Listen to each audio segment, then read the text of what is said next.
Imagine walking into a beautifully designed office in the heart of New York City. The coffee is free. Entrepreneurs are networking. Investors are smiling. Young founders are pitching billion-dollar ideas. The atmosphere feels electric. It doesn't look like an office. It feels like the future. This wasn't just a place to work. It was a movement, a revolution, or at least, that's what the world was told. At its peak, WeWork wasn't simply renting office space. It claimed to be transforming the way humans lived, worked, and connected. Investors believed they weren't funding a real estate company. They were investing in the next great technology giant. Its charismatic founder stood on stage wearing a black t-shirt and sneakers, speaking about changing the world with absolute confidence. Every presentation sounded bigger than the last. Every funding round shattered expectations. Every interview made him look like the next Steve Jobs. His name was Adam Neumann. For nearly a decade, he convinced some of the smartest investors on earth that WeWork could become one of the most valuable companies in history. Money poured in from venture capital firms, billionaires, and global investment giants. Among them was SoftBank, whose CEO, Masayoshi Son, became one of WeWork's biggest believers. Together, they fueled an expansion unlike anything the office industry had ever seen. Cities across the world welcomed WeWork with open arms. New York, London, Tokyo, San Francisco, Berlin, Sydney, Toronto. Within a few years, the company's logo appeared in hundreds of buildings across dozens of countries. The valuation kept climbing. $1 billion, $10 billion, $20 billion, then $47 billion. On paper, WeWork became one of the most valuable private companies in the world. But behind the inspiring speeches, glamorous offices, and billion-dollar headlines, something wasn't adding up. The company was losing enormous amounts of money. Its business model raised serious questions. Its leadership style became increasingly controversial. And as journalists, analysts, and investors looked closer, the image of an unstoppable startup began to crack. What they found would shock Wall Street. The story of WeWork isn't just about one failed company. It's about ambition without limits, charisma without accountability, and one of the most dramatic collapses in startup history. To understand how it all happened, we need to go back to the beginning.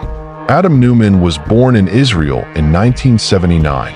Long before he became one of Silicon Valley's most talked about entrepreneurs, he dreamed of building something enormous, something that would leave a lasting mark on the world. Friends described him as energetic, persuasive, and incredibly ambitious. He wasn't simply interested in making money. He wanted people to believe in his vision. After serving in the Israeli Navy, Neumann eventually moved to the United States. Like many entrepreneurs, he experienced failures before finding success. His early business ideas didn't transform industries. Some barely survived, but every setback taught him something valuable. More importantly, they strengthened his confidence that he was destined to build something extraordinary. While living in New York City, Neumann noticed a growing trend. Thousands of freelancers, startups, designers, programmers, writers, and entrepreneurs struggled to find affordable office space. Traditional offices required long leases. Small companies couldn't afford them. Coffee shops were crowded. Working from home felt isolating. There was clearly a gap in the market. Together with Miguel McKelvey, Adam Neumann launched a co-working business focused on flexibility, creativity, and community. Instead of simply renting desks, they sold an experience. Beautiful interior design, open workspaces, networking opportunities, shared kitchens, events, community. People loved it. Members weren't just paying for an office. They were joining a lifestyle. That idea became the foundation of WeWork. When the company officially launched in 2010, few people imagined it would become one of Silicon Valley's biggest success stories, or one of its biggest disasters. Investors quickly noticed the rapid growth. Every new location filled with members. Revenue increased. Media coverage exploded. The startup ecosystem embraced the company as a symbol of modern entrepreneurship. Adam Neumann wasn't just selling office space. He was selling a dream, a future where millions of people would work together, innovate together, and build businesses together. His presentations rarely focused on square footage. Instead, he spoke about changing the way people lived, changing cities, changing humanity itself.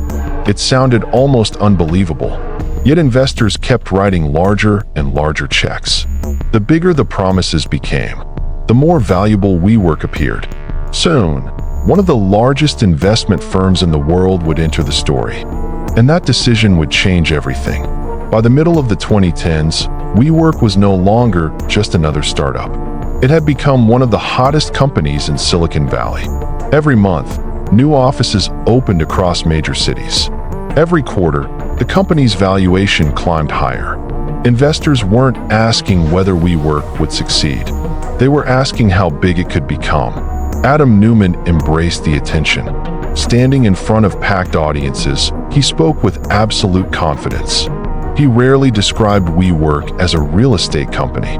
Instead, he called it a technology company, a platform, a global movement, a business designed to transform the future of work.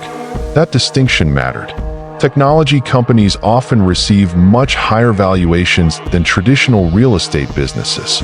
If investors believed WeWork was a tech company, they would be willing to pay extraordinary prices for future growth. And many did. One of the most influential believers was Japanese billionaire Masayoshi Son, the founder and CEO of SoftBank. SoftBank had launched its massive vision fund, investing billions of dollars into companies it believed would dominate the future. Masayoshi Son was famous for making bold bets. He believed that the biggest rewards came from supporting ambitious founders with even more ambition. When Son met Adam Neumann, he saw someone who dreamed on an enormous scale. According to multiple reports, the meeting was filled with energy. Both men spoke rapidly about changing the future. Instead of questioning the risks, they discussed expansion, bigger offices, more countries, more employees, more growth. SoftBank eventually invested billions of dollars into WeWork. The investment changed everything. With nearly unlimited funding, WeWork accelerated its expansion faster than almost anyone thought possible. The company leased hundreds of buildings around the world. Teams signed long-term contracts worth billions of dollars. Construction crews transformed ordinary office buildings into stylish workspaces with modern furniture, colorful interiors, coffee bars, and open meeting areas. The WeWork brand became instantly recognizable. Young entrepreneurs wanted to work there. Freelancers loved the flexible memberships. Startups used WeWork offices as their headquarters. Even large corporations rented space inside WeWork locations. On the surface, everything appeared perfect. The media celebrated Adam Neumann as a visionary entrepreneur. Magazine covers praised his leadership. Business conferences invited him as a keynote speaker. Investors competed for opportunities to buy shares before the company went public. Every success story made WeWork look unstoppable. But behind the scenes, the company was spending money at an extraordinary rate. Every new office required massive upfront investments. Buildings had to be renovated. Furniture had to be purchased. Employees had to be hired. Marketing costs continued rising. Meanwhile, WeWork earned most of its revenue through relatively short-term memberships. This created a dangerous imbalance. The company signed long-term lease obligations, but depended on customers who could leave with relatively little notice. As long as demand kept growing, the model appeared sustainable. If growth slowed, the risks would become obvious. Still, investors continued focusing on one number: growth. And WeWork delivered exactly that. Thousands of new members joined every month. Revenue increased rapidly. The company entered more than 100 cities across the globe, from New York to London, from Tokyo to Sao Paulo, from Singapore to Sydney. The WeWork logo became a symbol of modern entrepreneurship. Adam Neumann's ambitions also grew. He didn't want WeWork to stop at office space. He imagined a complete ecosystem: shared apartments, private schools, financial services, health initiatives, entire communities connected under one global brand. His vision extended far beyond business. He frequently spoke about elevating the world's consciousness through community. For some employees and investors, the message felt inspiring. For others, it became increasingly difficult to separate vision from reality. Inside the company, concerns slowly began to emerge. Employees described an intense work culture. Rapid hiring created organizational challenges. Managers struggled to keep pace with constant expansion. Decision-making often depended heavily on Adam Neumann himself. Former executives later described a company driven by extraordinary optimism, but with limited operational discipline. Meanwhile, journalists started asking uncomfortable questions. How could WeWork justify a valuation larger than many profitable global corporations? Why was a company losing billions of dollars worth nearly $50 billion? What exactly made WeWork a technology company instead of a real estate business? Those questions became louder every year. Yet the excitement surrounding the company drowned out most criticism. For investors chasing the next billion-dollar success story, missing out felt more dangerous than asking difficult questions. That fear fueled one of the largest startup bubbles in modern history. Then came 2019. WeWork announced plans to become a publicly traded company. For years, private investors had accepted the company's ambitious vision. Now public market investors would examine every detail, every financial statement, every lease agreement, every loss, every decision. Everything hidden behind years of inspirational speeches was about to become public. And once the company's IPO documents were released, the world would discover a very different picture. A picture that would trigger one of the fastest collapses in business history. For years, WeWork had lived in a world where private investors believed in vision more than numbers. As long as funding continued to arrive, difficult questions could be delayed. But in 2019, everything changed. WeWork announced its plans to become a publicly traded company. Going public was supposed to be the company's greatest achievement. Instead, it became the beginning of its collapse. Unlike private fundraising, an initial public offering demanded complete transparency. Every financial statement, every debt, every lease, every business risk, every corporate decision would become public. For the first time, analysts, journalists, institutional investors, and financial experts would examine WeWork's business in extraordinary detail. When the company's IPO filing was released, the excitement quickly turned into confusion, then into disbelief. The first thing investors noticed was the company's staggering financial losses. Despite generating billions of dollars in revenue, WeWork was losing enormous amounts of money every year. The company wasn't getting closer to profitability. In many ways, the faster it grew, the more money it lost. Wall Street immediately began asking difficult questions. How could a company valued at $47 billion lose so much cash? Where was the path to long-term profits? Could this business ever become financially sustainable? Those questions became impossible to ignore. But the financial losses weren't the only concern. The IPO documents revealed several unusual corporate governance practices involving Adam Neumann. One issue attracted immediate attention. Adam personally owned buildings that were leased back to WeWork. That meant the CEO could benefit financially from transactions involving his own company. Although some arrangements were disclosed, many investors viewed them as serious conflicts of interest. Then another surprising detail emerged. Adam Neumann had trademarked the word "we." His own company later paid him millions of dollars for the right to use that trademark. The decision shocked investors. Critics questioned why a founder would personally profit from selling the company's own identity back to the business. Public pressure quickly mounted. Eventually, Neumann agreed to return the money, but the damage had already been done. Confidence was beginning to disappear. Then analysts discovered something even more troubling. WeWork had committed itself to billions of dollars in long-term lease obligations. Most leases extended for 10 to 15 years. However, many customers rented offices month to month. If economic conditions changed, members could leave quickly, but WeWork would still owe landlords billions of dollars. The business model suddenly appeared far riskier than investors had previously believed. The more experts analyzed the company, the more concerns they uncovered: corporate governance, cash burn, leadership, valuation, profitability, risk. Everything investors had once ignored suddenly became impossible to overlook. Media coverage changed almost overnight. Only months earlier, Adam Neumann had been celebrated as one of the world's greatest entrepreneurs. Now headlines question nearly every aspect of his leadership. Television programs debated whether WeWork was ever worth anything close to $47 billion. Business newspapers published detailed investigations into the company's finances. Analysts lowered their expectations. Institutional investors became increasingly reluctant to participate in the IPO. Inside WeWork, employees grew anxious. Many had accepted lower salaries in exchange for company stock.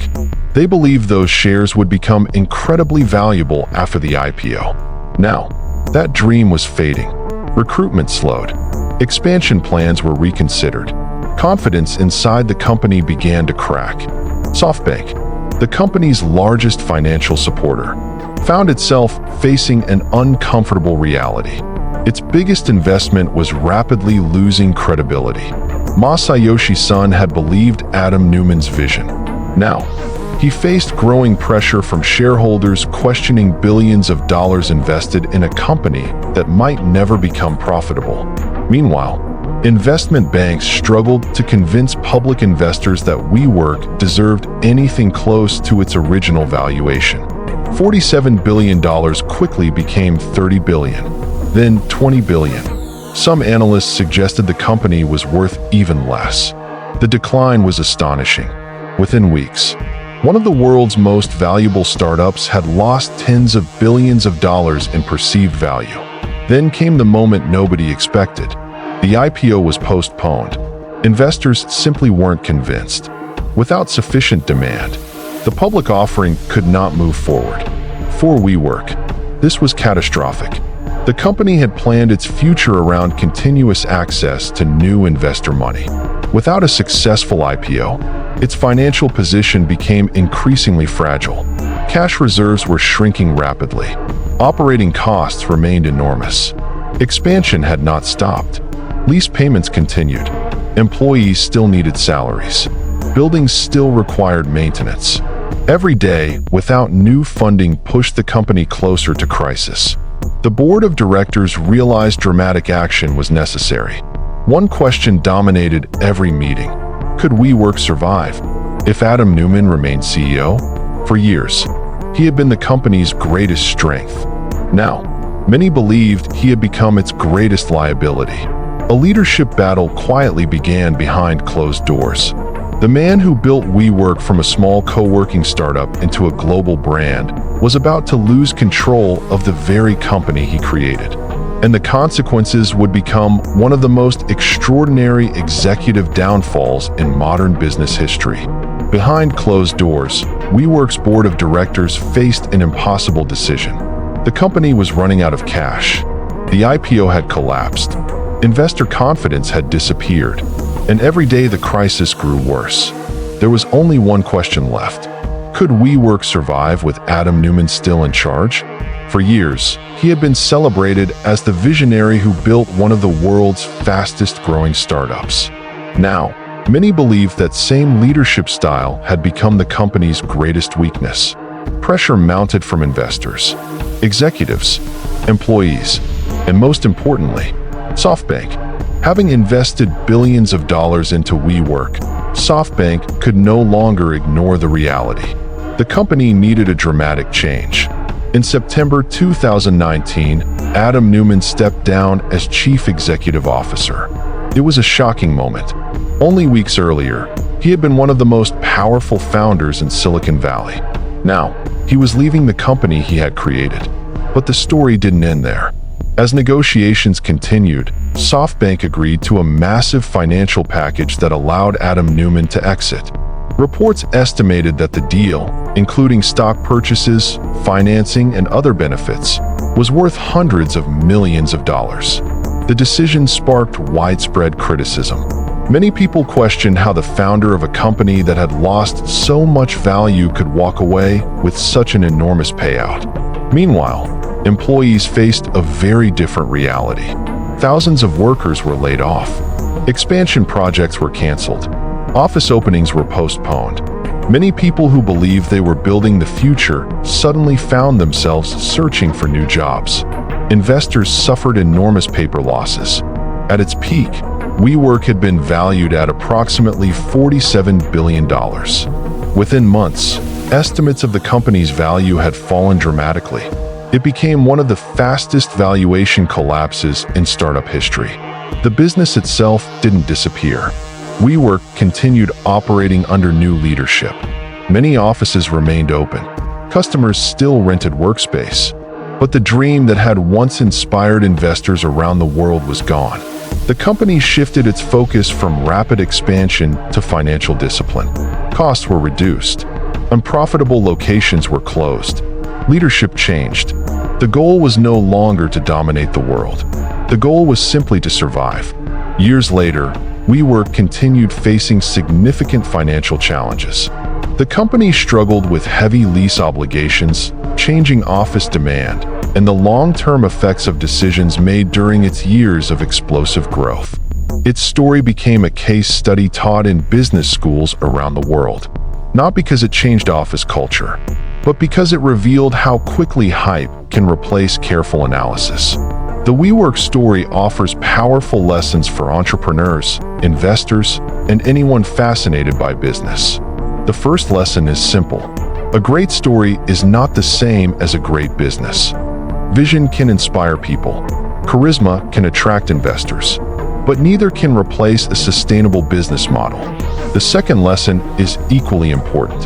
Growth without discipline creates risk. Expanding too quickly can hide problems instead of solving them. When easy money disappears, weaknesses become impossible to ignore. The third lesson is about leadership. Founders often become the face of their companies. Their confidence can inspire millions. But effective leadership also requires accountability, transparency, and strong corporate governance. Without those qualities, even the most exciting companies can lose the trust of investors. Finally, the WeWork collapse reminds us that valuations are not reality. A company can be worth billions on paper, but if the underlying business cannot generate sustainable value, those numbers can disappear almost overnight. Today, Adam Neumann remains one of the most talked about entrepreneurs in modern business history. Some people see him as a visionary who expanded too fast. Others see him as a founder whose ambition exceeded reality. Regardless of opinion, his story changed the startup world forever. Investors became more cautious. Corporate governance received greater attention. And startup founders learned that storytelling alone is never enough. Behind every billion-dollar valuation should be a business capable of standing on its own. Because eventually, every company must face the same question. Not how exciting its vision sounds, but whether the business actually works. Thank you for watching. If you enjoyed this documentary and want to explore more stories about corporate fraud, billion-dollar collapses, startup failures, and the biggest business scandals in history, make sure to like this video, subscribe to Money Trap, and turn on notifications so you never miss our next investigation. Until next time, remember, the biggest business empires don't always collapse because of competition. Sometimes, they collapse because they believe their own story.